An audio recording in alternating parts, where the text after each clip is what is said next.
we just had this union in January where we just got married. But in our love story, my husband and I, we didn't date. And so I take you backward to 2007. 6 months before we got married in January 2008, we got engaged. But it was not through normal dating. So in 2007, I received a word of prophecy from a pastor saying that, 6 months, in June 2007, you will receive a proposal. And this is the man that God has prepared for you. So that was the word given to me. I wrote it down in my Bible. I shared it with my close cousin, but I left it. I didn't pursue it, nothing. Okay. And for me, if the prophecy comes true, then it's true lah. Yeah. Sure. But if not, then it's a false prophecy lah. In May, I was still single. So how is that possible? In 1 month's time, you're going to get a proposal? No way. Seems unlikely. Yeah, unlikely. So, but in June, when I was preaching in church, I was asked to preach in church, and it was during that time that my husband, he works in IT.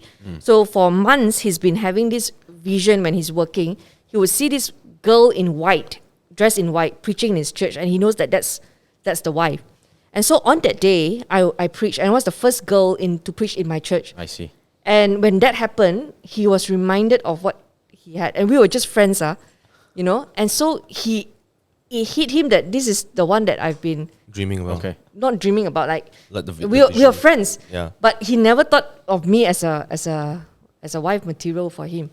So when he spoke to me about it, and that was it lah. That was it. What he did? He said, "I know you're gonna be my wife." And I said, "Don't we need to talk about feelings?" He said, "No, because if you don't feel the same, that you don't feel that this is it, then there's no point for us to explore feelings," which I can understand. I mean, people who have been in relationship, you understand that to invest in a relationship, it takes a lot emotionally. Yeah, it does. And for people who have experienced failed relationship, you almost never want to start and invest into something unless you're very certain. For sure. Right? Bro, For sure. This guy's such a Chad, bro. So, yeah. He's quite Chad. He's So, quite Chad. yeah, so we prayed about it. We spoke, of course, we sought counsel, like church pastors, our good friends. Then we said, okay, I said yes, and that was in June. Wow. I said, when are you going to propose? He said, no, I already proposed to you when I told you I think you're going to be my wife lah. Do you feel the same? Will you consider it?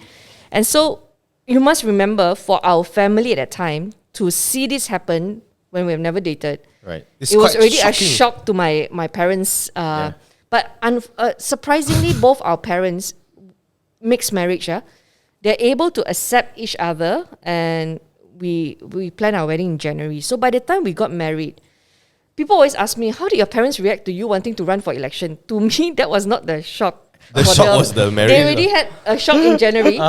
and so to a lot of people, if joining politics is a big decision.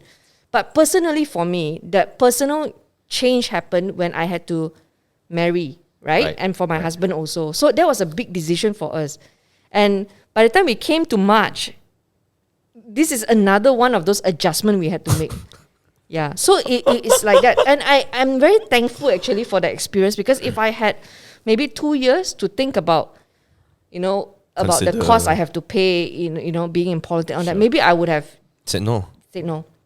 So that there is definitely blessing in that spontaneous moment when I'm made to decide. So basically, your parents not shocked already lah. They're like, I've seen almost everything at this point. Yeah. That is incredible, actually. One of the most unique story I've heard